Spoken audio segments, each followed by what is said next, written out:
So hello dear student, once again you are most welcome to Spect vision.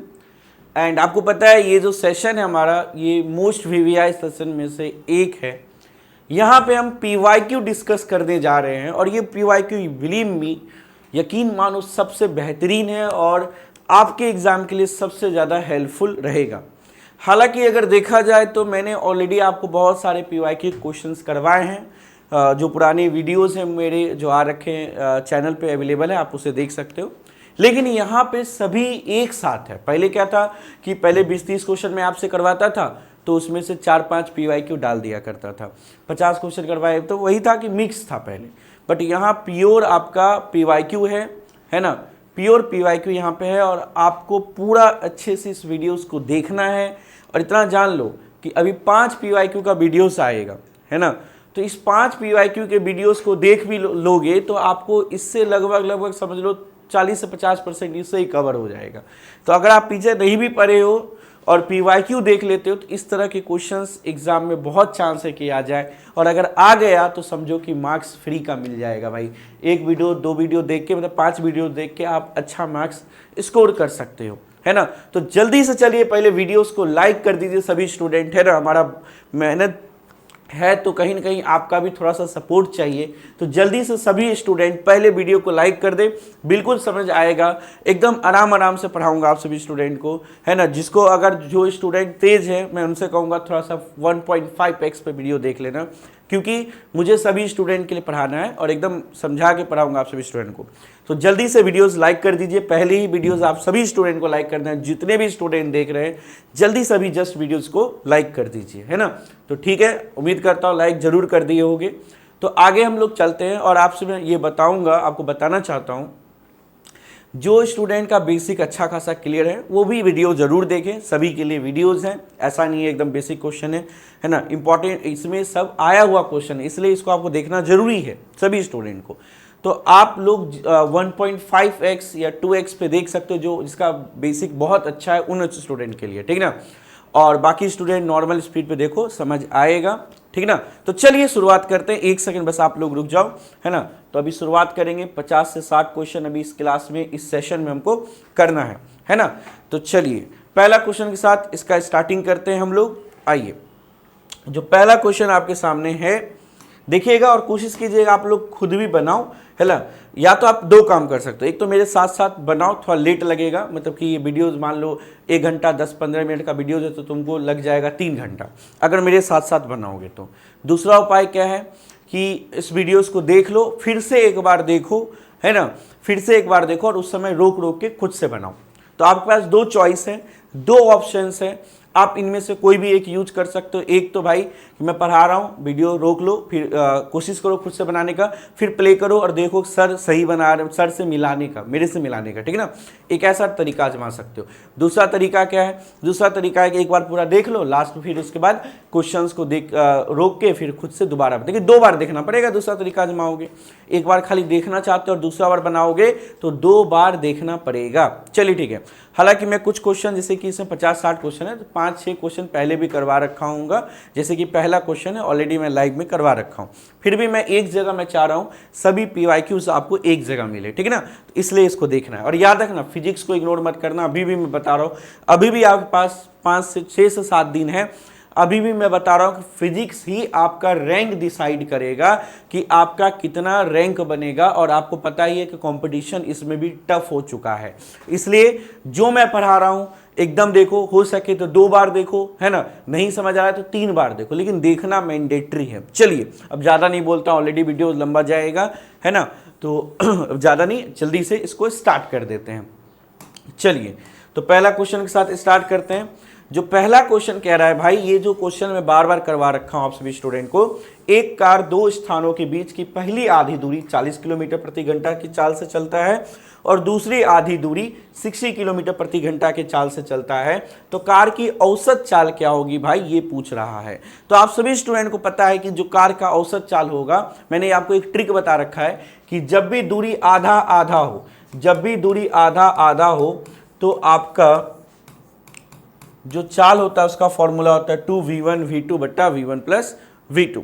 है ना, जब भी दूरी आधा आधा हो तो इस केस में फॉर्मूला ये यूज कर सकते हैं। यानी कि ये फॉर्मूला तब यूज होगा, मैं ये भी लिख देता हूँ कब यूज करना है इस फॉर्मूला को, जब डिस्टेंस यानी कि दूरी सेम हो तब आप ये फॉर्मूला यूज करना। हमेशा याद रखना कि जब भी दूरी सेम हो तब आप ये फॉर्मूला अप्लाई कर सकते हो।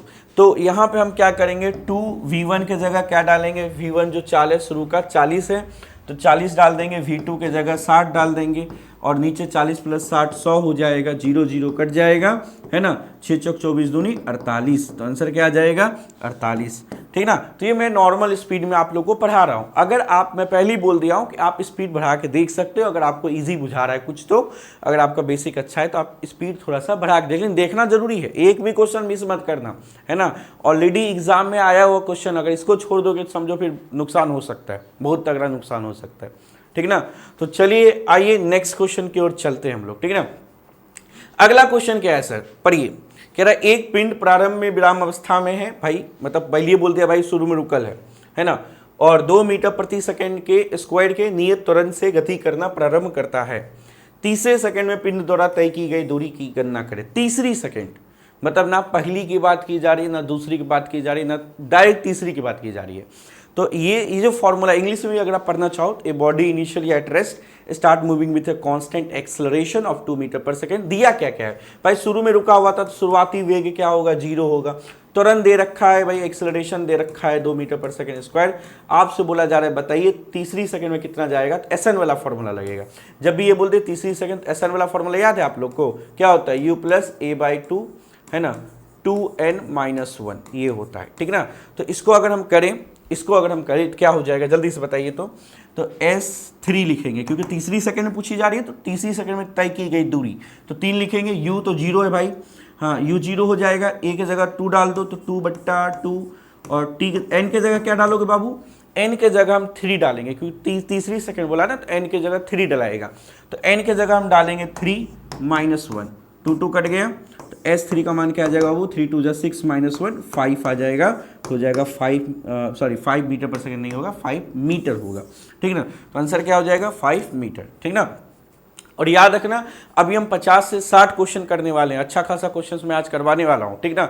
थोड़ा सा लंबा भले होगा लेकिन बने रहना है ना। ऐसा 5 वीडियोज़ मिलेगा, 5 वीडियो खाली निपटा दो, उसके बाद देखना तुम्हारा एग्ज़ाम, तुम एग्ज़ाम में बैठोगे तो बोलोगे नहीं सर पढ़े तो काम किया, है ना, काम किया, बिल्कुल बोलोगे। चलिए आगे चलते हैं, नेक्स्ट क्वेश्चन करते हैं। अगला क्वेश्चन क्या है भाई, अगला क्वेश्चन कह रहा है क्रिकेट बॉल इज थ्रोन, है ना। क्वेश्चन पढ़ो, क्वेश्चन क्या कह रहा है, सुना ध्यान से, बहुत इंपॉर्टेंट क्वेश्चन है, आओ ध्यान दो। अगला क्वेश्चन क्या कह रहा है, अगला क्वेश्चन कह रहा है a cricket ball is thrown at the speed of 28 metre per second in the direction 30 metre above the horizontal, calculate the maximum height attained by the ball. आसान क्वेश्चन, ये सब फॉर्मूला बेस्ड है ना, आगे hard भी है, सब मिला के मिला जुला क्वेश्चन है, पूरा एग्जाम का है समझो। तो कह रहा है एक क्रिकेट गेंद के 36 है ना से 30 डिग्री ऊपर की दिशा में 28 मीटर प्रति सेकंड की चाल से फेंका जाता है, गेंद द्वारा प्राप्त अधिकतम ऊंचाई क्या होगा। गेंद द्वारा प्राप्त अधिकतम ऊंचाई, सिंपल फॉर्मूला है भाई ऊंचाई का, क्या फॉर्मूला है सर, ऊंचाई का फॉर्मूला होता है u² sin² थीटा बटा में 2g, ये फॉर्मूला होता है ऊंचाई निकालने का, ठीक ना। तो जो वेग दिया है आपको u दिया है, u का जो मान है 28 दिया है, तो u की जगह लिख लो 28, तो हो जाएगा 28 का स्क्वायर, और यहाँ sin 30 का स्क्वायर, है ना। और यहाँ पे क्या लिखना है 2g, g जो बोलेगा वही लेंगे, g क्या बोला, g बोला 9.8 ले लो, ठीक है, तो 9.8 ही लेना पड़ेगा और कोई उपाय नहीं है ना। तो g × 9.8, हमसे क्या बोला गया भाई, बताओ गेंद द्वारा प्राप्त अधिकतम ऊंचाई की गणना करें, है ना, मतलब मैक्सिमम हाइट का फॉर्मूला ये लगाना है।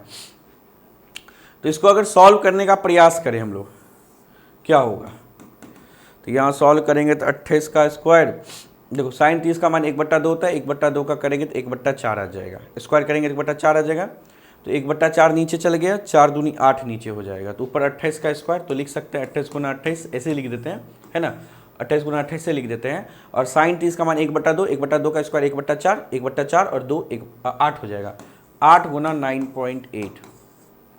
अब क्या कर सकते हैं, लगभग आंसर लाना है, तो यहाँ पे चलिए तो 4 से काटो, 4 दूनी 8, और यहाँ इसको नहीं काटते हैं, सिंपल देखो 4 से काट सकते हो, है ना। 4 दूनी 8, यहाँ 4 से काटो 7 बार में, 2 से काट सकते हो 14 बार में। अब अगर आपको पहाड़ा आता है ना, एक और चीज़ आपको दिखाता हूँ, समझना बात को। यहाँ दशमलव देख रहे हो, ये तो नीचे 8 तो कट गया है ना, कैसे कटा भाई, फिर से बता दूँ तुम लोग को।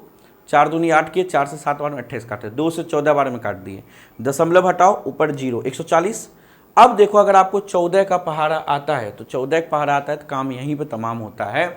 आप सभी स्टूडेंट को अच्छे से मालूम है कि 14 के पहाड़ा में 14 दहें 140 होगा और 14 सत्ते 98 होता है कि नहीं होता है, जल्दी बताओ। 84, 14 सत्ते 98, हाँ। और ये 7 7 भी कट गया भाई, तो बचा क्या 10 आ गया आंसर क्या आ गया 10 मीटर, ठीक ना।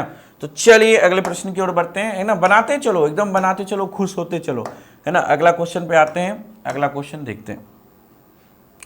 अगला क्वेश्चन क्या कह रहा है, Newton first law describe which of the following. Newton की गति का नियम पहला, देखो न्यूटन का, याद रखना थ्योरेटिकल क्वेश्चन भी आते हैं, ये मत करना कि न्यूमेरिकल। आदि पुराने क्वेश्चन से पीवाई के उसमें थ्योरी भी आते थे, और इस बार भी देखा जाए, पिछले बार ऐसा नहीं था सब न्यूमेरिकल था, 12-15 तो थ्योरेटिकल थे। हालांकि 12-15 भी अगर देखो तुम कुछ नहीं पढ़े हो, अब 15 क्वेश्चन में देखो नहीं से अच्छा कुछ होता है ना, नहीं से अच्छा कुछ होता है और कुछ से अच्छा थोड़ा होता है। कुछ अगर तुम पूरा पेपर खाली छोड़ के आ रहे हो, इससे अच्छा है कि भाई 30-40 क्वेश्चन बना दो, है ना, इससे रैंक बन जाएगा, है ना। तो Newton first law of motion describe which of the following, कह रहा है न्यूटन का गति का पहला नियम निम्नलिखित में से किसका वर्णन करता है। तो पहला नियम भाई इनर्शिया का काम करता है, पढ़े होगे।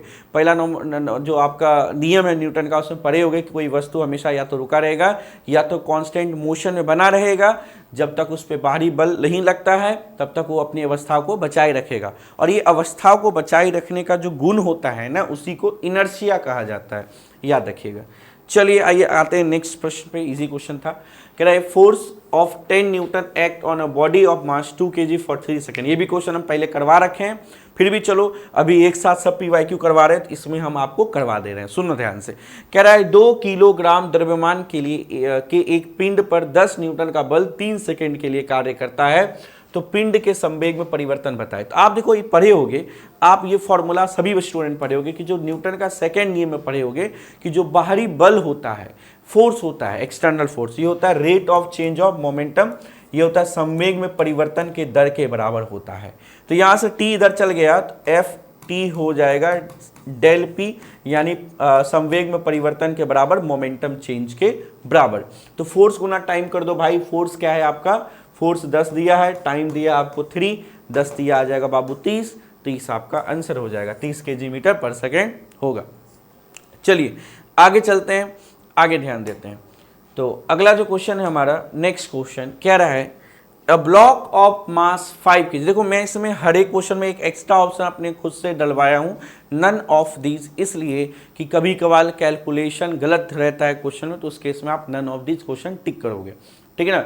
चलिए नेक्स्ट क्वेश्चन में आते हैं। अगला क्वेश्चन क्या है भाई, कह रहा है 5 किलोग्राम द्रव्यमान के एक गुटके को, पता नहीं क्या गुटके लिख दिया, हिंदी अजीब सा है, एक क्षैतिज घर्षण रहित सतह पर एक रस्सी द्वारा खींचा जाता है जो क्षैतिज के साथ 30 डिग्री का कोण बनाती है।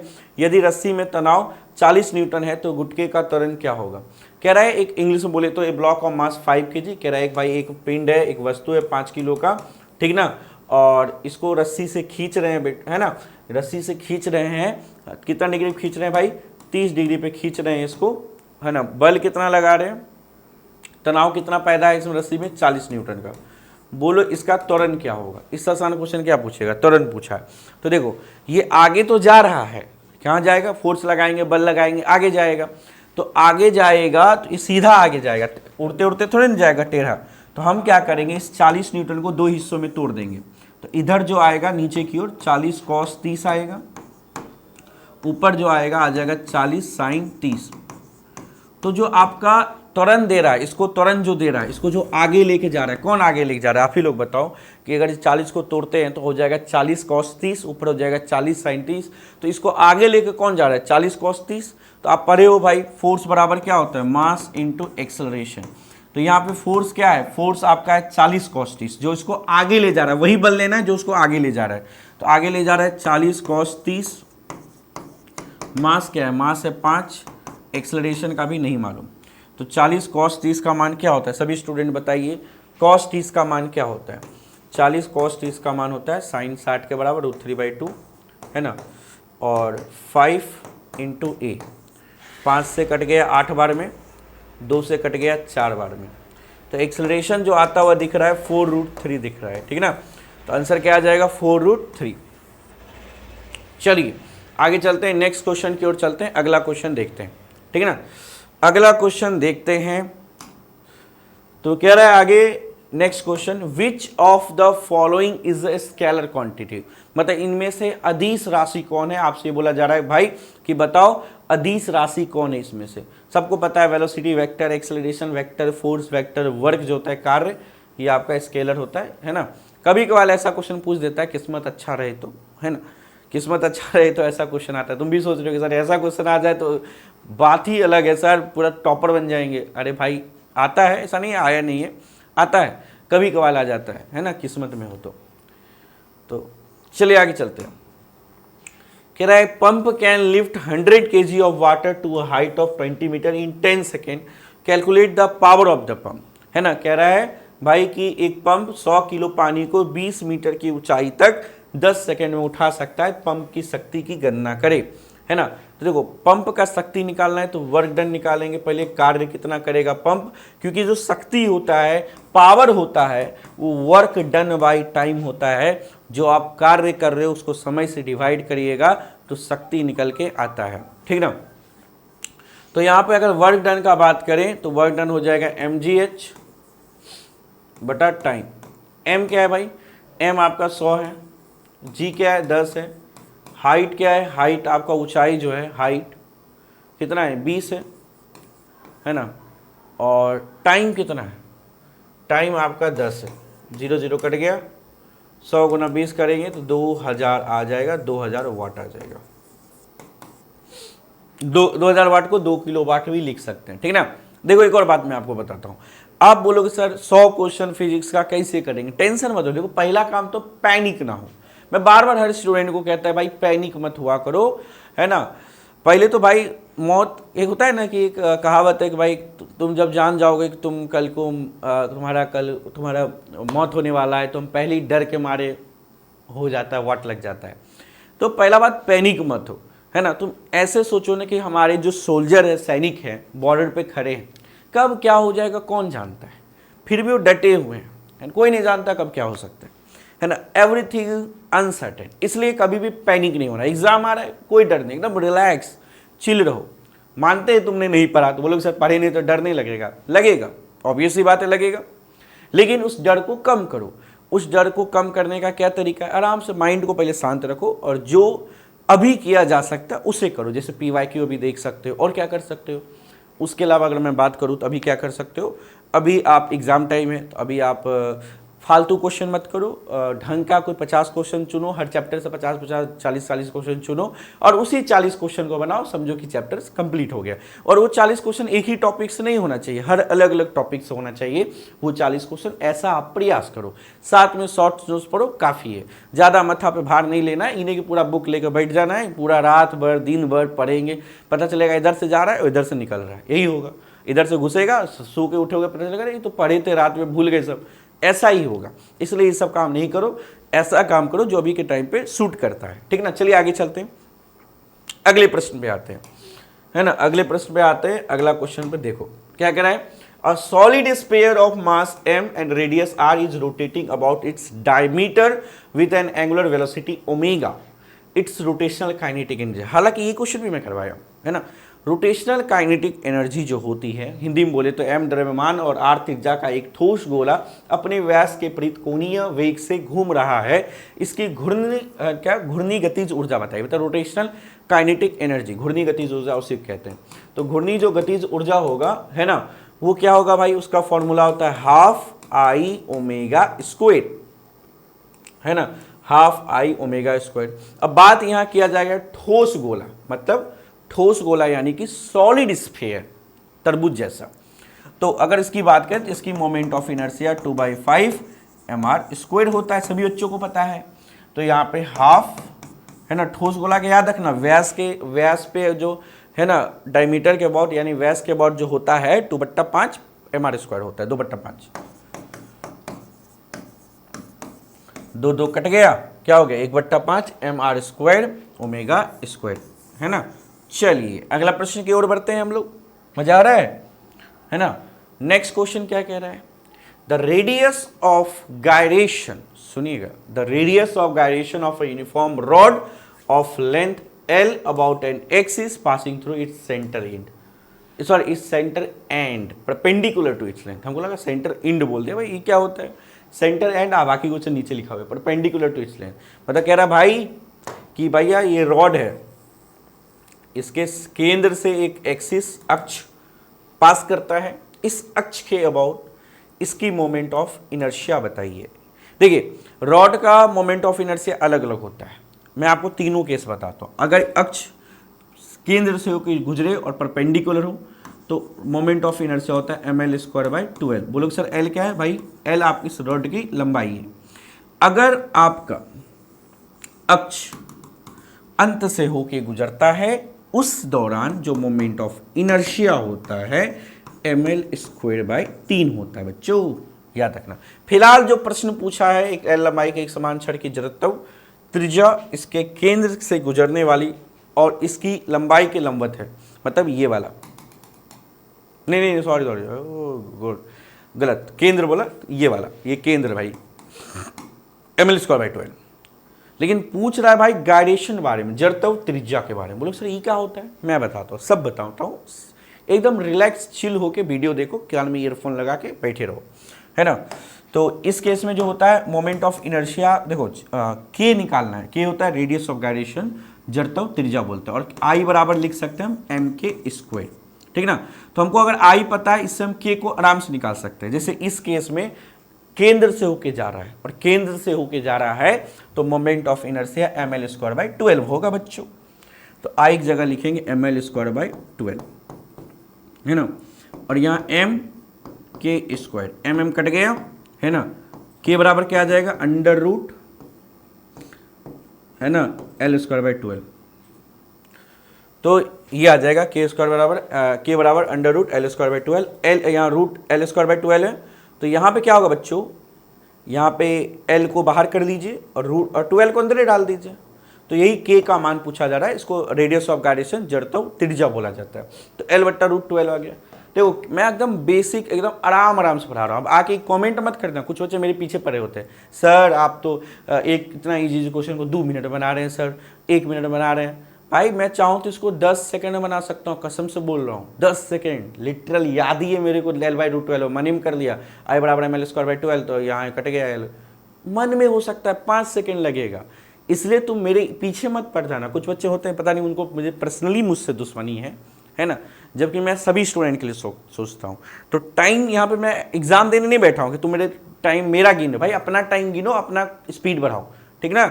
मैं ये बोलना चाह रहा हूँ कि मैं यहाँ आप सभी को समझा के पढ़ा रहा हूँ, इसलिए आप ये मत बोलना कमेंट में कि सर इतना टाइम ले लिए। मैं पहले ही बोल रहा हूँ कि टाइम लगेगा, है ना, टाइम मैं लूँगा, क्योंकि मुझे सबको पढ़ाना है। अगर आपको थोड़ा सा लग रहा है कि नहीं ज़्यादा टाइम ले रहा हूँ तो आप स्पीड बढ़ा लो, 2x पे देखो भाई, कोई रिक्वेस्ट है कि 2x पे देखो, ठीक है ना।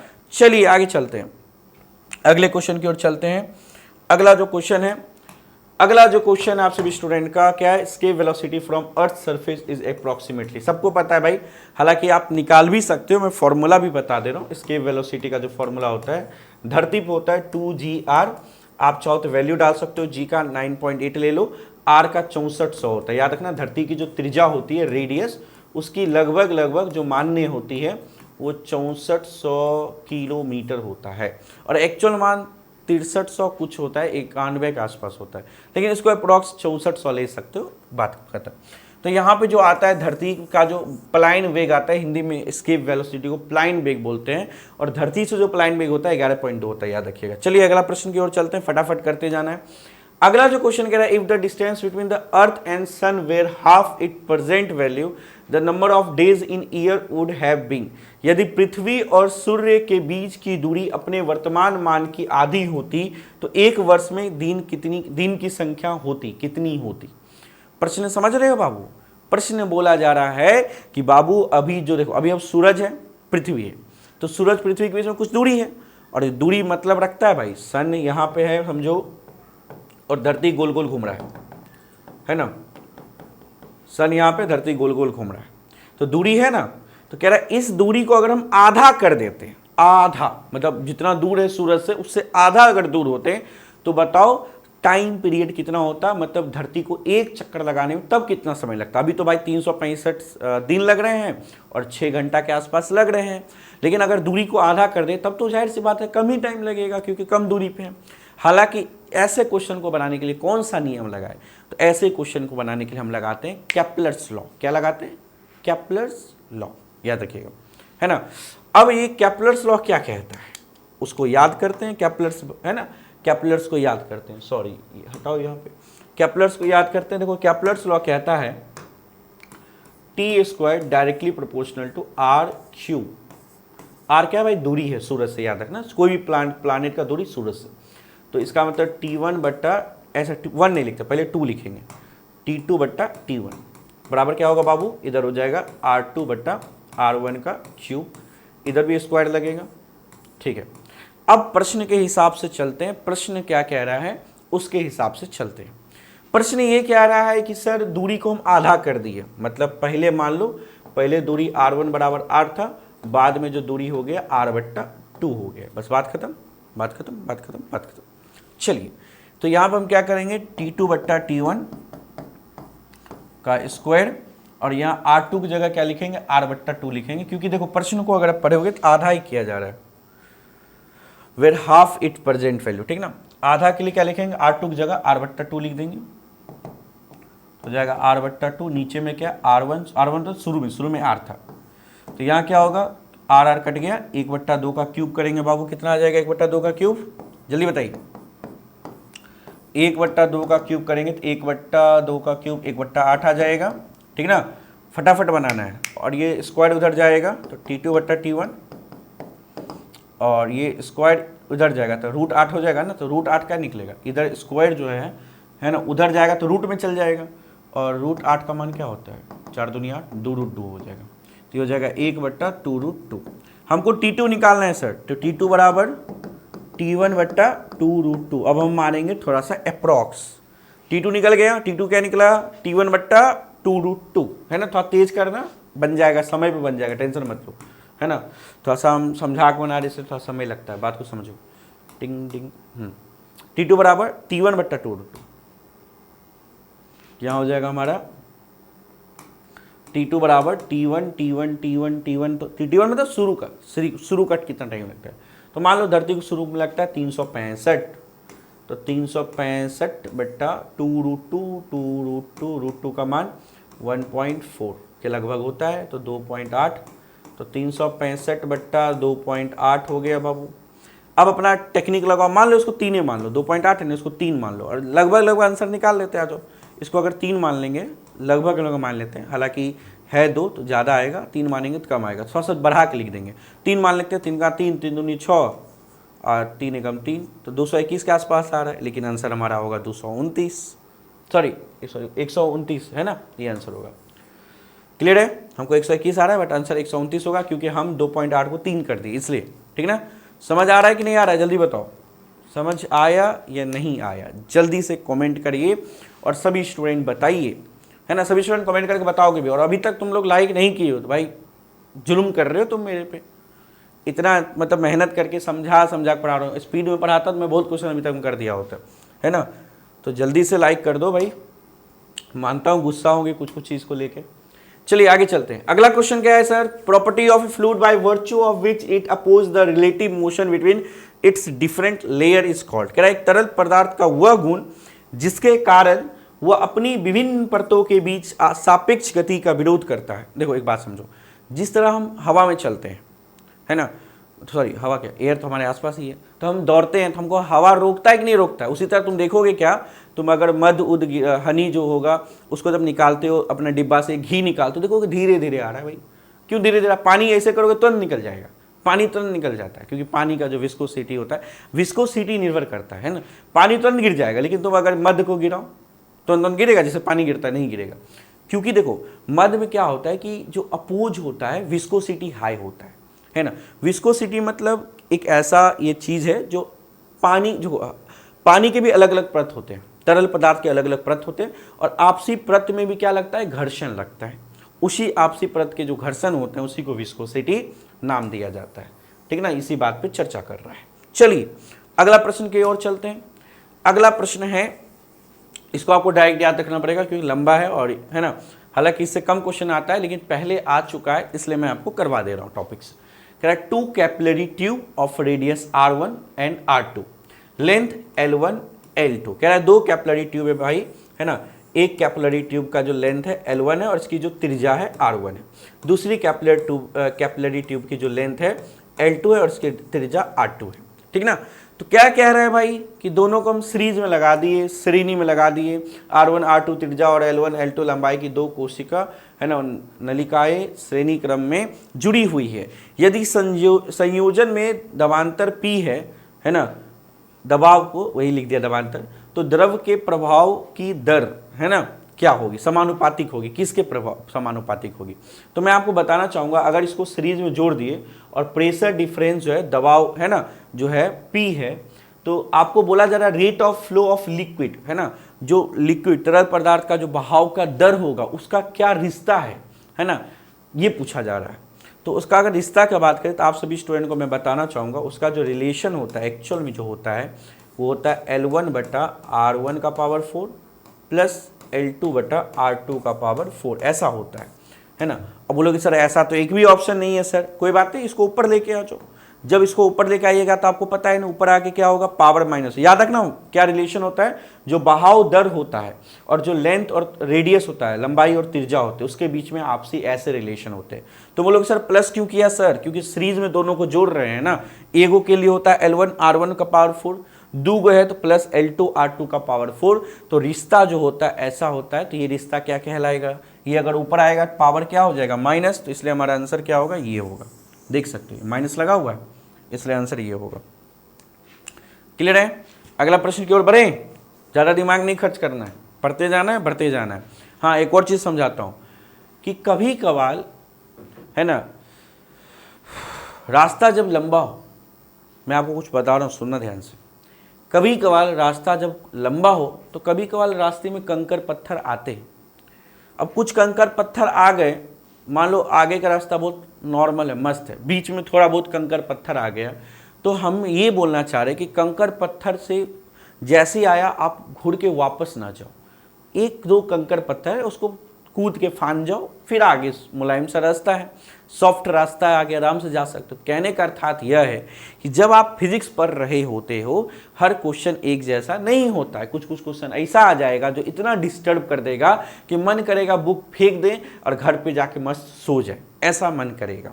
तो उस एक क्वेश्चन को या तो तुम बनाओ ही मत, ताकि आगे देखो कोई एक क्वेश्चन आपका दिमाग डिस्टर्ब कर दिया, तो उस एक क्वेश्चन को या तो छोड़ दो या तो आराम से उसको बनाओ, उसका टेंशन लो ही नहीं। ठीक है ना, तो चलिए अगला क्वेश्चन की ओर चलते हैं। कह रहा है भाई 50 डिग्री सेल्सियस को तुम फ़ारेनहाइट में कर दो। तो इसका मैं ट्रिक बता देता हूँ आप लोगों को। ट्रिक ये है कि C/0/100 बराबर होता है F-32/180। इसको याद रखना, इसके सहायता से तुम सेल्सियस फ़ारेनहाइट का गेम खेल सकते हो। तो भाई तुमको सेल्सियस दिया है 50, तो ऊपर लिख दो 50, ये 0 है, तो 50/100 हटाओ 0 को, F-32/180। अब समझना बड़ा आसान हो गया भाई, बड़ा आसान हो गया। 50 का 50, 50 दूनी 100, और नीचे नीचे काट सकते हैं, तो 2 से 90 बन गया, तो 90 इधर आ जाएगा, तो F-32 बराबर 90, तो F बराबर क्या हो जाएगा 90 + 32 122 फ़ारेनहाइट। इजी था। चलिए सो आते हैं हम लोग नेक्स्ट क्वेश्चन की ओर, बहुत सारा क्वेश्चन पढ़ना है।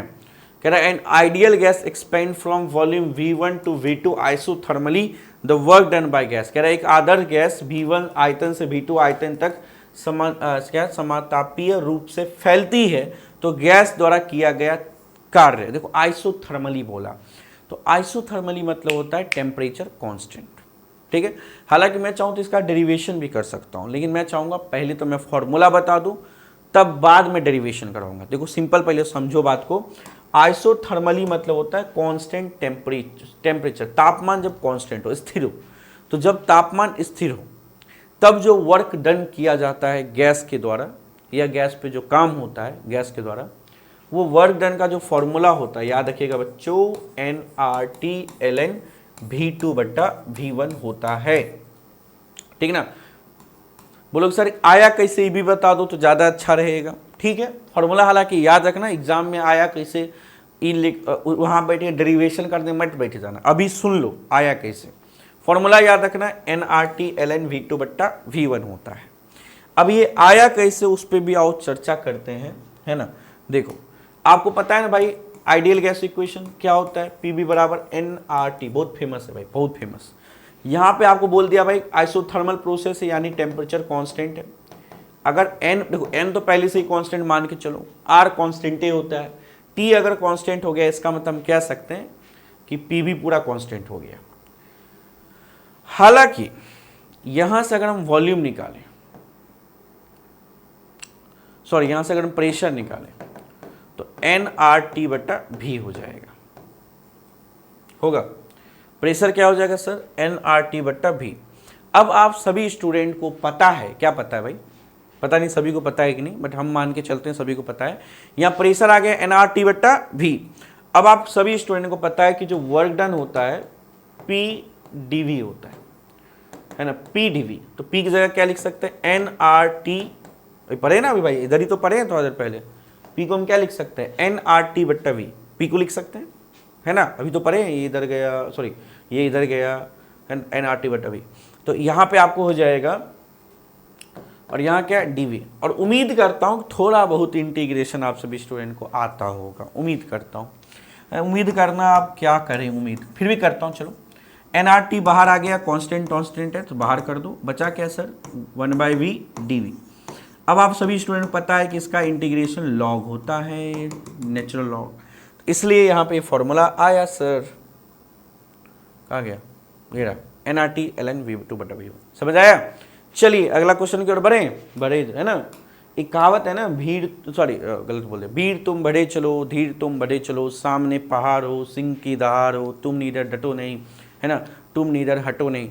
तो यही आपके अंदर जुनून होना चाहिए, बढ़े चलो भाई, बढ़े चलो, है ना। इन्हें के आए खुशी खुशी, चलो आज PYQ देख लेते हैं, एनिमेशन पढ़ा रहे हैं, देख लेते हैं, आए 5 गो दे के हो गया भाई, छोड़ो ना, एग्ज़ाम भगवान भरोसे रखते हैं, भगवान काहे बने इस धरती पे, भगवान भरोसे एग्ज़ाम छोड़ दो, सब कुछ भगवान भरोसे करेंगे, हमारा काम है सब कुछ को भगवान भरोसे छोड़ देना, खुद के भरोसे भी भाई कुछ चीज़ करो।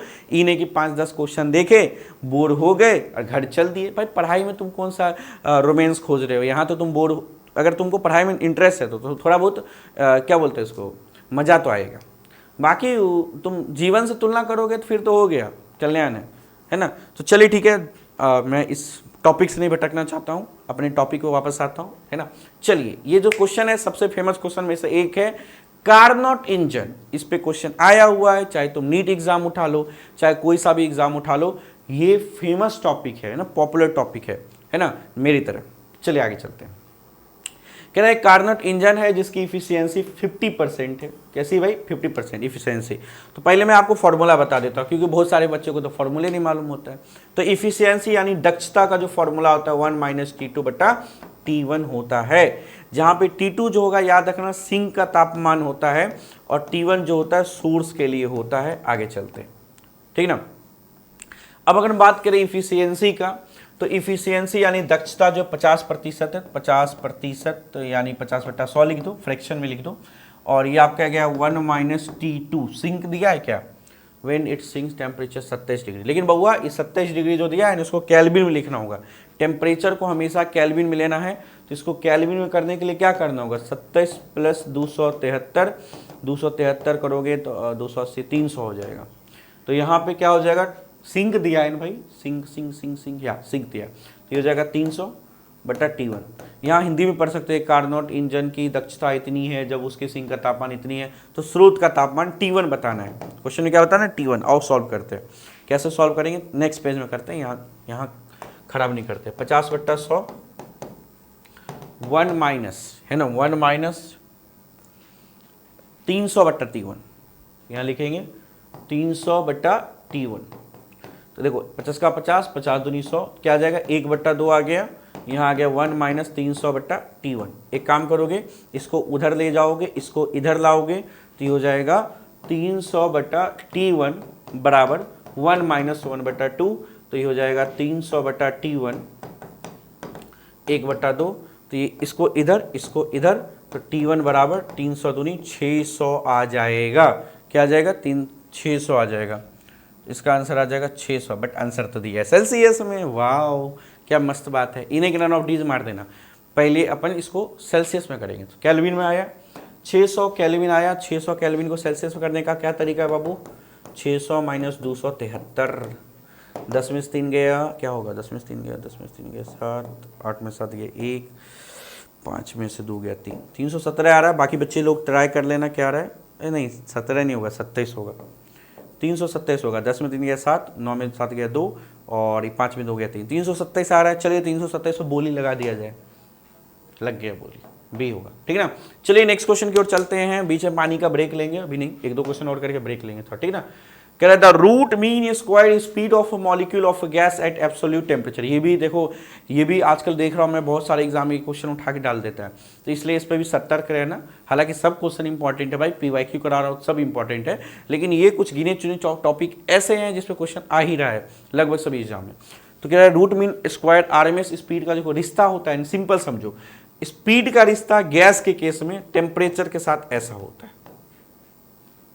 और कभी भी दो गैसों का तुलना कर दे, दो तापमानों का तुलना कर, और याद रखना तापमान को बउआ हमेशा केल्विनियम लेना। इन्हें सेल्सियस में दिया है, तुम उठा के उसको डाल देना, पता चलेगा ऑप्शन गलत आ जाएगा, और वो आंसर गलत आ जाएगा, और वो जो गलत आंसर आएगा ना वो ऑप्शन में डाल देता है तुमको मूर्ख बनाने के लिए, और हम लोग मूर्ख बन जाते हैं।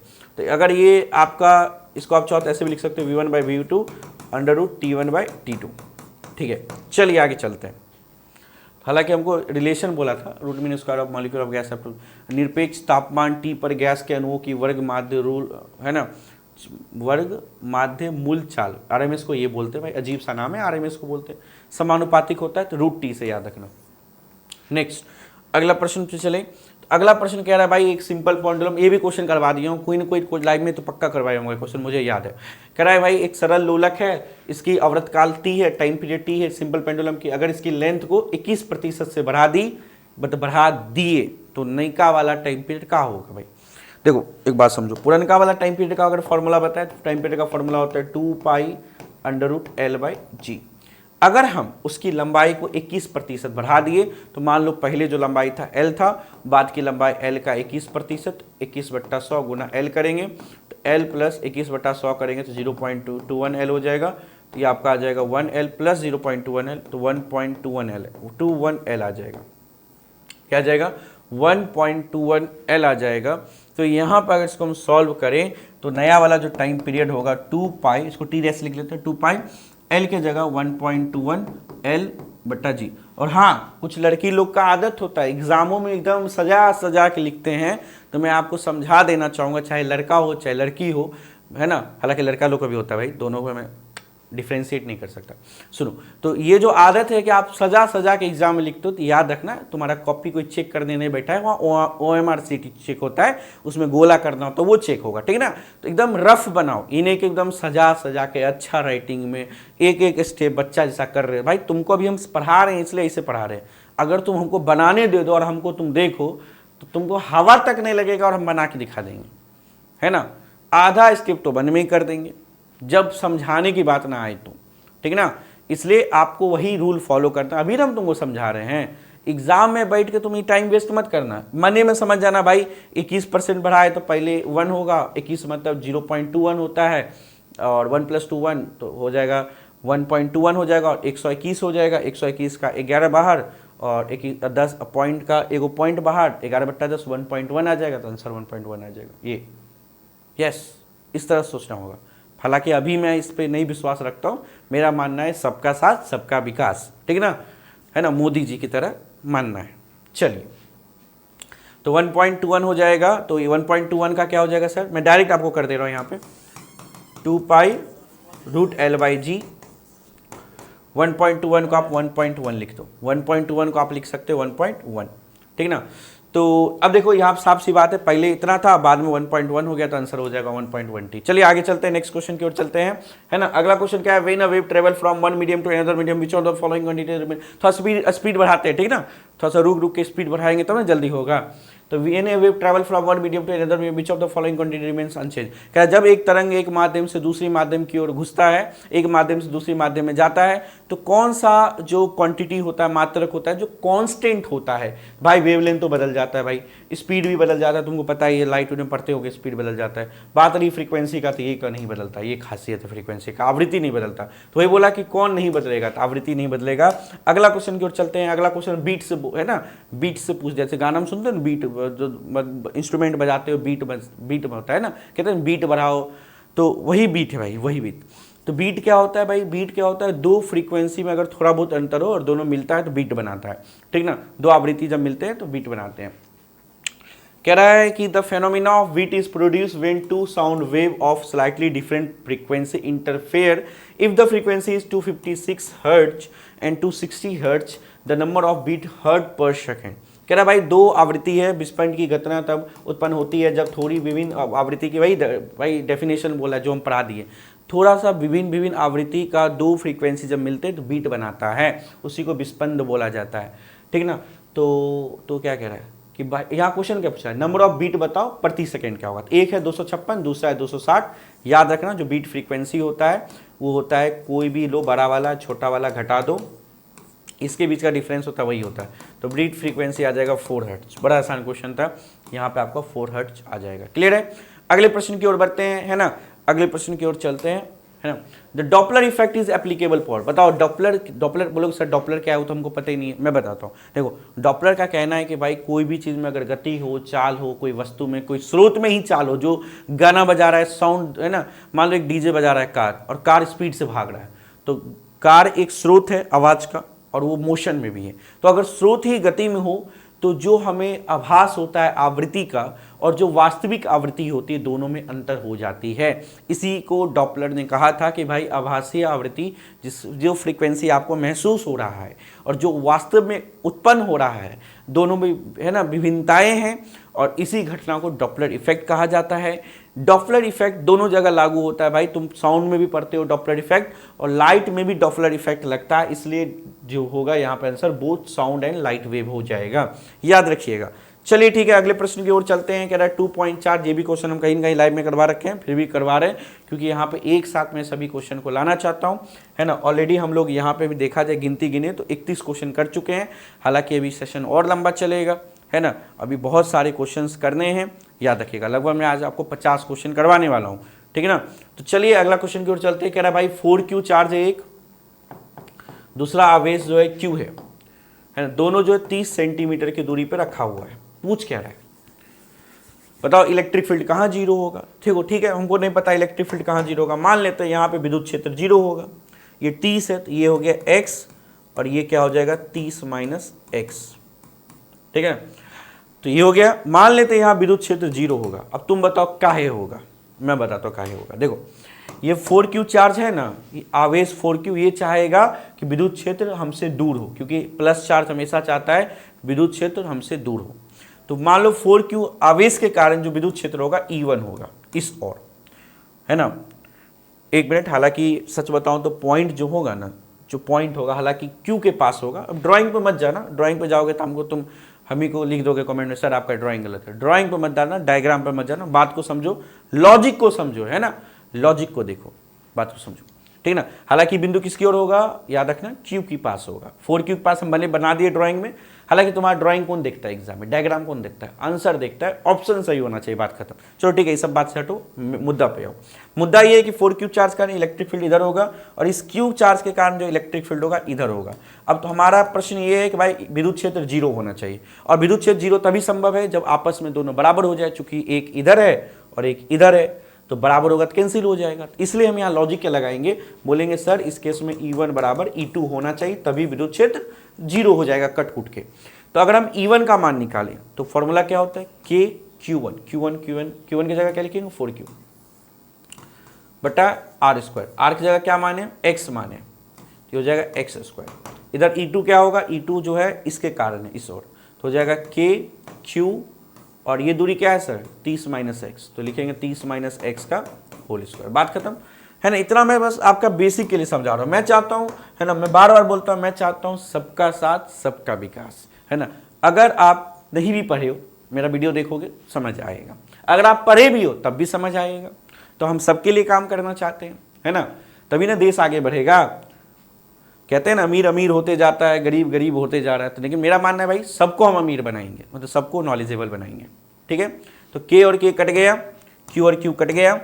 अब क्या बचा, यहाँ पे आएंगे तो आ जाएगा, देखो यहाँ पे यहीं पे कर देते हैं सॉल्व, छोड़ो। कह रहा है 4/x² यहाँ बचा, यहाँ क्या बचेगा, क्या बचेगा 1/30 माइनस एक्स का होल स्क्वायर। करना क्या है, इसको इधर ले आओ, 4 को नीचे ले आओ। तो चलो नेक्स्ट पेज में आ जाते हैं, यहाँ जगह ही नहीं बचा। तो 4, एक मिनट, चलो फिर से लिख ही लेते हैं, बाद में करेंगे। क्या है 4/x², 1/30 माइनस x²।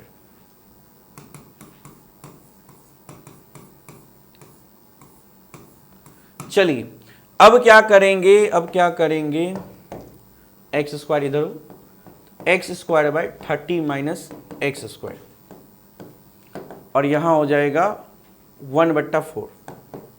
सही बनाए कि गलत बना दिए, एक मिनट, ये कैसे संभव है, उल्टा लिख दिए, उल्टा लिख दिए, कोई बात नहीं, इसको मिटा लेते हैं, फिर से कर देते हैं। यहाँ आपका क्या होगा, 4 को नीचे भेजो, 30 माइनस x² ऊपर, 30 माइनस x, नीचे में है x का होल स्क्वायर, और यहाँ हो जाएगा 1/4। ठीक ना। तो इसको अगर सॉल्व करें तो 30 माइनस x/x बराबर रूट इधर जाएगा तो 1/2 हो जाएगा, क्रॉस मल्टीप्लाई कर लो, इसको इसको इसको इसको, 30 दूनी 60 माइनस 2x, ये इधर गया x, ये इधर आ गया 3x बराबर 60, x बराबर 60/3, 20 आ जाएगा। x क्या आ गया 20, हमारा क्या हो जाएगा 20 सेंटीमीटर, ये आंसर होगा। लेकिन याद रखना from plus Q charge, 4Q charge, हम 4Q चार्ज से 20 सेंटीमीटर आएगा, और आंसर सही आ गया। चलो आगे चलते हैं, आगे चलते हैं। नेक्स्ट क्वेश्चन क्या बोला कि इलेक्ट्रिक डायपोल, डायपोल से क्वेश्चन है, electric dipole with dipole moment इतना is aligned at 30 degree with the direction of electric field, calculate the magnitude of torque. Torque निकालना है, टॉर्क कह रहा है 4 × 10⁻⁹ कूलम द्विध्रुव आघूर्ण वाला एक विद्युत द्विध्रुव है ना, सर हिंदी सीखना पड़ रहा है मुझे, द्विध्रुव है ना, इतना है ना परिमाण के एक समान विद्युत क्षेत्र की दिशा के साथ 30 डिग्री पर संरेखित है, द्विध्रुव पर कार्यरत बल आघूर्ण के परिमाण की गणना करें। ठीक है ना। हिंदी पढ़ने में देखो ऐसा लगता है बच्चा की तरह हिंदी पढ़ रहा हो, क्या कर सकते हो, तो बेसिक नहीं है अच्छा हिंदी का। चलिए कोई बात नहीं। टॉर्क बराबर क्या होता है, पढ़े होगे P×E होता है, पढ़े होगे आई थिंक, और इसका वैल्यू होता है PE sin थीटा। मान डालते हैं, काम तमाम।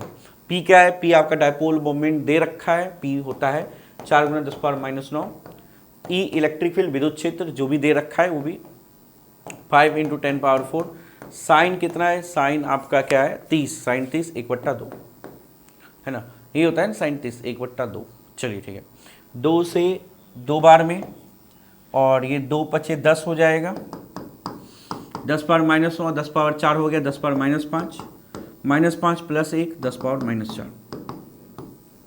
ठीक है, 10⁻⁻4 न्यूटन पर मीटर। चलो ठीक है। अब कुछ बच्चे हमसे बोलेंगे सर ये जो वीडियोस है इसमें कुछ क्वेश्चन को इजी लग रहा है। हाँ लग रहा होगा, बिल्कुल लग रहा होगा, ये बात को मैं एक्सेप्ट करता हूँ। क्यों लग रहा होगा, देखो 2 कारण है लगने का। पहला तो भाई मैं एकदम समझा के बच्चा की तरह पढ़ा रहा हूँ, ये भी रीज़न है। दूसरा कुछ क्वेश्चन है जो ईजी है, रीज़न क्या है कि एक ही पहला वीडियो में हार्ड क्वेश्चन नहीं डालना चाहता हूँ मैं, शुरू में ही आप लोग को डिमोटिवेट नहीं करना चाहता हूँ। ठीक ना, आगे भी नहीं करूँगा, आगे आपको थोड़ा सा मतलब अच्छा क्वेश्चन रहेगा, थोड़ा और ज़्यादा अच्छे से समझा के बताऊँगा। ठीक ना, तो चलिए ठीक है आगे चलते हैं।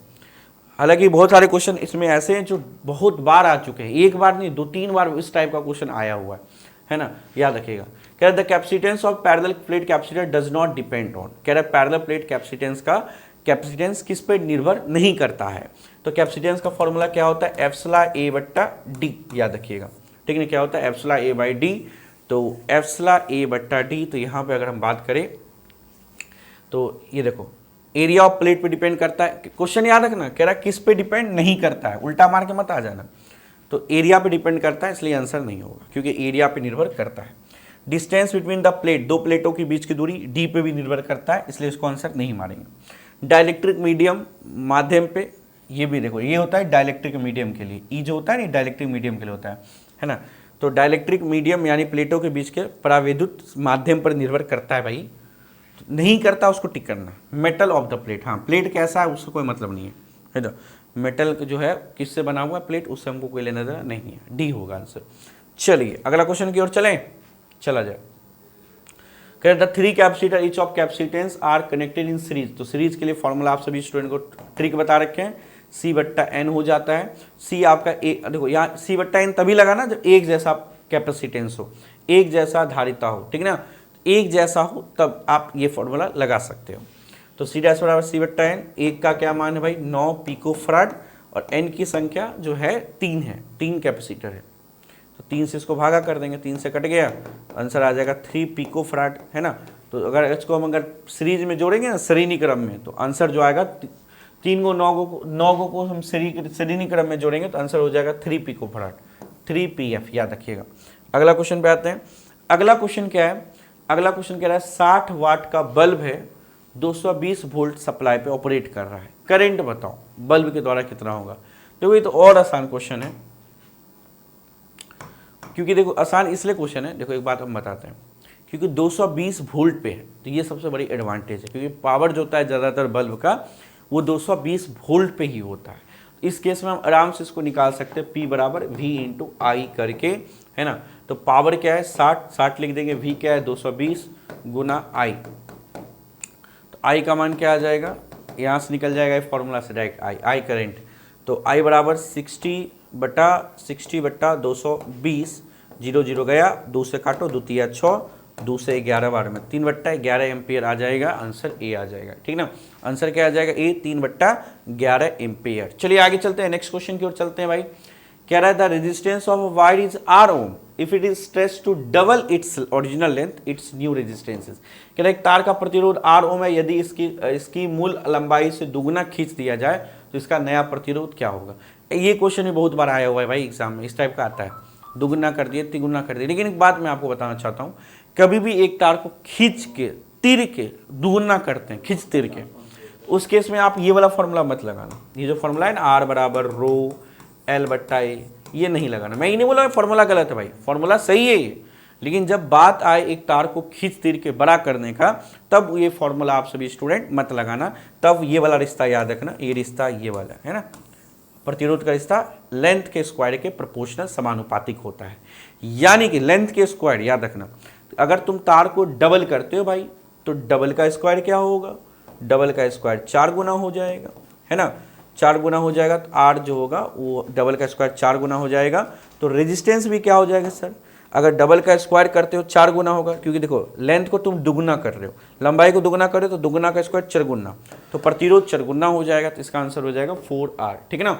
चलिए आगे चलते हैं, नेक्स्ट प्रश्न की ओर चलते हैं। अगला प्रश्न क्या है, Kirchhoff's first law is based on the conservation of, Kirchhoff's का जो पहला नियम है किसके संरक्षति पे आधारित है। तो याद रखना ये भी बहुत अच्छा थ्योरेटिकल क्वेश्चन है, और अगर थ्योरेटिकल क्वेश्चन आता है और इस चैप्टर से आता है तो बहुत बार एग्जाम में ऐसे प्रश्न को डाल दिए जाते हैं। तो किरचॉफ्स का जो पहला नियम है सभी स्टूडेंट याद रखिएगा, चार्ज कंजर्वेशन पे आधारित है, आवेश संरक्षण पे आधारित है। और याद रखिएगा पहला नियम क्या कहता है, पहला नियम कहता है, मान लो ठीक है ना, क्या कहता है, इधर से I1 करंट जा रहा है, इधर से I2 करंट जा रहा है, इधर से I3 जा, है ना, इधर से आ रहा है I1, इधर से आ रहा है I2, जा रहा है I3, जा रहा है I4। तो पहला नियम का कहना है जितना करंट आएगा उतना करंट जाएगा। तो इसका मतलब I1 आ रहा है, I2 आ रहा है, तो I1 प्लस I2 बराबर I3 प्लस I4, ठीक ना। तो इसका आंसर ये हो जाएगा। चलिए आगे चलते हैं, अगला प्रश्न क्या है। देखो एक बात मैं पहले बार बार सभी स्टूडेंट को सुन लो, अगर नहीं सुने हो तो सुन लो, मैं आज का जो PYQ सेशन करवा रहा हूँ सभी क्वेश्चन PYQ में आया हुआ है, और यहाँ पे मैं चुन चुन के इजी और मीडियम क्वेश्चन को आज लाया हूँ। कल का लेक्चर में थोड़ा सा लेवल मैं बढ़ाऊंगा, पहले दिन से मैं लेवल नहीं बढ़ाता हूँ, ये मेरा आदत है ना, धीरे धीरे लेवल बढ़ता है। लेकिन एक भी लेक्चर गलती से भी मिस मत कर देना, ठीक है ना। बार बार समझाता हूँ, शुरू से बात नहीं मानते आए हो, अब तो मान लो मेरा बात, है ना, अब नहीं मानोगे तो नुकसान तुम्हारा ही है ना। और मैं बार बार चीज़ों को दोहराता हूँ, एक चीज़ से दोहराता हूँ, है ना, कि अभी के टाइम में कोई बड़ा प्लान मत बना लेना कि 7 दिन में तुम ये मतलब 7 समंदर पार कर लेंगे, ऐसा कोई प्लान मत बना लेना, वरना एक समुंदर में ही डूब के मर जाओगे। ठीक ना। तो कहने का अर्थात यह है कि आप ये कोई बड़ा मत बना लेना, बुक 2-3 खरीद के ले आना कि आज तो पूरा बुक पढ़ेंगे 7 दिन में, बुक नहीं पढ़ पाओगे। सिंपल कह रहा हूँ, गिन के 30-40 क्वेश्चन एक चैप्टर से बना लो। फिजिक्स का मैं बात कर रहा हूँ क्योंकि बाकी सब्जेक्ट भी तो पढ़ना है। तो एक चैप्टर से 30-40 क्वेश्चन बना लो, टोटल तुम्हारे 10 गो मेन चैप्टर है, 400 क्वेश्चन गिन के बनाओ। उसके अलावा PYQ देखो, और उसके अलावा अगर आप रामबाण बैच लिए तो उसका क्वेश्चन कर लो, उससे बढ़ के कुछ नहीं चाहिए। और उसके अलावा कुछ और बोलोगे सर और कुछ चाहिए, तो शॉर्ट्स नोट पूरा रिवीजन कर लो, काम तमाम है ना। काम आपका उतना में ही तमाम हो जाएगा, उतना ही आपके लिए सफिशिएंट है। चलिए आगे चलते। देखो हमारा टारगेट थोड़ी ना 100 क्वेश्चन बनाना, मैं खुद फिजिक्स का टीचर होकर बोल रहा हूँ, हमारा टारगेट 100 क्वेश्चन बनाना है ही नहीं। हमारा टारगेट भाई 70 क्वेश्चन तक सही सही बना के आ जाना है ना, उसमें भी आपका काम हो जाएगा। नेक्स्ट क्वेश्चन की ओर चलते हैं। कह रहा है in a Wheatstone bridge if the battery and galvanometer are interchange the deflection in the galvanometer will be, है ना। कह रहा है अगर कह रहा है व्हीटस्टोन ब्रिज है भाई, पढ़े हो ना व्हीटस्टोन ब्रिज, बहुत फेमस है। तो इस केस में अगर हम, ठीक ना, इस केस में अगर हम बैटरी और गैल्वेनोमीटर को चेंज कर दें, बैटरी और गैल्वेनोमीटर को चेंज कर दें, तो बताइए डिफ्लेक्शन क्या होगा गैल्वेनोमीटर में। Change in previous direction, change हो जाएगा, परिवर्तित हो जाएगा। No change, change in opposite direction, V0 always. याद रखिएगा, अगर गैल्वेनोमीटर बैलेंस्ड रहा, संतुलित रहा, तो किसी प्रकार का चेंज नहीं आएगा। भले आप गैल्वेनोमीटर बैटरी को बदल दें, उसके बावजूद भी किसी प्रकार का चेंज नहीं आएगा। तो इसका आंसर होगा नॉट चेंज्ड। नेक्स्ट क्वेश्चन की ओर चलते हैं। अगला प्रश्न है अ पोटेंशियोमीटर वायर, सुनना ध्यान से, क्वेश्चन पे फोकस करिए सभी स्टूडेंट। कह रहा है potentiometer wire of length 10 metre has resistance इतना। अब जो जो दिया पहले वो लिख लो, सुनना सुनना सुनो, है ना। एक मिनट मैं तो पानी पी लूँ, 1 मिनट। देखो 1 घंटा का वीडियो हो चुका है और तुम लोग मुझे देख ही रहे हो, तो मैं कुछ बोलना चाहता हूँ आप सभी को। ये हालांकि मैं बहुत सारे स्टूडेंट को बोल चुका हूँ, फिर भी एक बार यूट्यूब पे आप सभी स्टूडेंट को सामने बोलता हूँ। 2 चीज़ होता है, एक तो होता है आप खुद ही हार मान जाओ, है ना, हार मान लिए, हार मान के बैठे हो भाई जीवन में। एक होता है लड़ते लड़ते हार गए। तो अगर आप लड़ते लड़ते हार जाते हो तो आगे फिर भी जीतने की संभावना होती है, आगे फिर भी आप लड़ने की संभावना होती है, आप फिर लड़ोगे और एक ना एक दिन जीतोगे। लेकिन अगर आप खुद में ही हार मान जाते हो तो कभी नहीं जीत पाओगे। बात अगर इंडिया का ही कर ले, आज देखते हो क्रिकेट में इंडिया कितना बेहतर है। अगर 1-2 मैच हार जाए और इंडिया कहेगा हम क्रिकेट ही नहीं खेलेंगे, तो ऐसा होता है नहीं। ठीक है, 1 मैच हार गए तो हार गए। तो हमेशा ये बात पे फोकस करो कि आपको लड़ते रहना है जीवन में। आपका कर्म ही सब कुछ है, आप जो करते हो वही सब कुछ है आपके लिए, वही आपका जीवन है ना। बैठना नहीं है, समझ रहे बात को, बैठना नहीं है। आपका काम, आपका मेहनत ही आपका जीवन है, यही आपका बदलेगा। और कभी भगवान से ये मत मानो कि भगवान हमें सुख चैन का जीवन दे। भगवान से बोलो भगवान हम मेहनत करते रहें और अपने मेहनत से खुश रहें, हम मेहनत करते रहे, प्रोग्रेस होते रहे हमारा। बस यही मैं कहूँगा। हालांकि 2 मिनट के लिए मैं बोल दिया, पानी तो पिया नहीं, तो पानी पी लेते हैं फिर स्टार्ट करते हैं।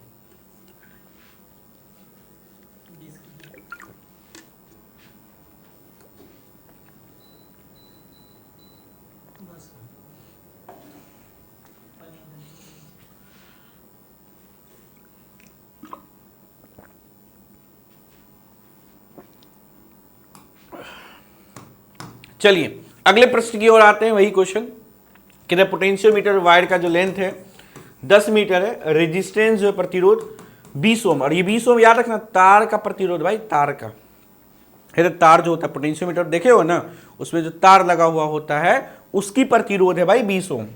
आगे क्या कह रहा है, it is connected in series, इसको श्रेणी में लगाया गया एक बैटरी से जिसकी ईएमएफ का मान 3 वोल्ट दे रखा है। और रेजिस्टेंस अलग से जो दिया हुआ है 10 ओम दिया है, ये अलग से है, तार का नहीं, ये अलग से, ठीक ना। तो बोला पोटेंशियल ग्रेडियंट बताओ भाई, तार में क्या होगा, हिंदी में भी पढ़ देते हैं। 10 मीटर लंबे पोटेंशियोमीटर तार का प्रतिरोध 20 ओम है, यदि 3 वोल्ट ईएमएफ की बैटरी और 10 ओम के प्रतिरोध के साथ श्रेणी क्रम में जुड़ा हुआ है तो तार के अनुदिश विभव है ना प्रवणता है, क्या होगा। ठीक है, अब चलो इसको समझते हैं। पोटेंशियल ग्रेडियंट क्या होता है बच्चों, बात को समझना। अगर हम मान लें कि एक पोटेंशियोमीटर का एक तार है तो पोटेंशियल ग्रेडियंट, मान लो तार की लंबाई L है, तो तार में क्या होता है, जैसे जैसे आगे बढ़ोगे ना वोल्टेज गिरते रहता है, तो पोटेंशियल ग्रेडियंट को K से लिखते हैं और ये डेल V/L होता है, याद रखना। डेल V मतलब अगर एक पॉइंट से दूसरे पॉइंट पे आओगे कितना से वोल्टेज विद्युत विभव होगा वो बट्टा में लंबाई होता है, लेंथ तार का। इसको आप चाहो तो IRL/VL लिख सकते हो और हमको यही निकालना है ना। तो कैसे निकालेंगे सर, तो पहले हम क्या करेंगे, करंट निकाल लेंगे। करंट कैसे निकालेंगे, तो करंट बराबर होता है EMF E/टोटल रेजिस्टेंस। टोटल रेजिस्टेंस क्या होगा बाबू, EMF हो जाएगा 3 और टोटल प्रतिरोध होगा 20 और 10 30 हो जाएगा। तो हो जाएगा 3 का 3, 3 दे 30। करंट का माना जाएगा 1/10 यानी कि 0.1 एम्पियर। हमको क्या बोला है बाबू, विद्युत विभव निकालो।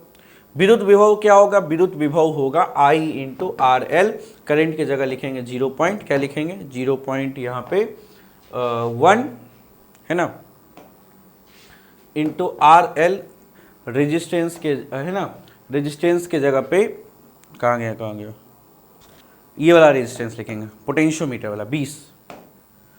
तो 20 और L लेंथ क्या दिया है सर, लेंथ दिया है, लेंथ 10, तो 10 लिखेंगे है ना।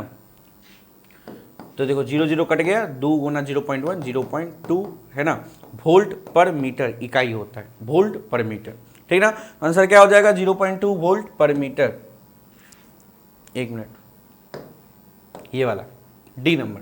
ठीक है, कोई दिक्कत आप लोगों को नहीं ना। चलिए एक लास्ट ये क्वेश्चन आई थिंक मैं लास्ट रखना चाहूँगा। ये आपका जो क्वेश्चन है 42वां नंबर क्वेश्चन है, ठीक है ना, 42 नंबर।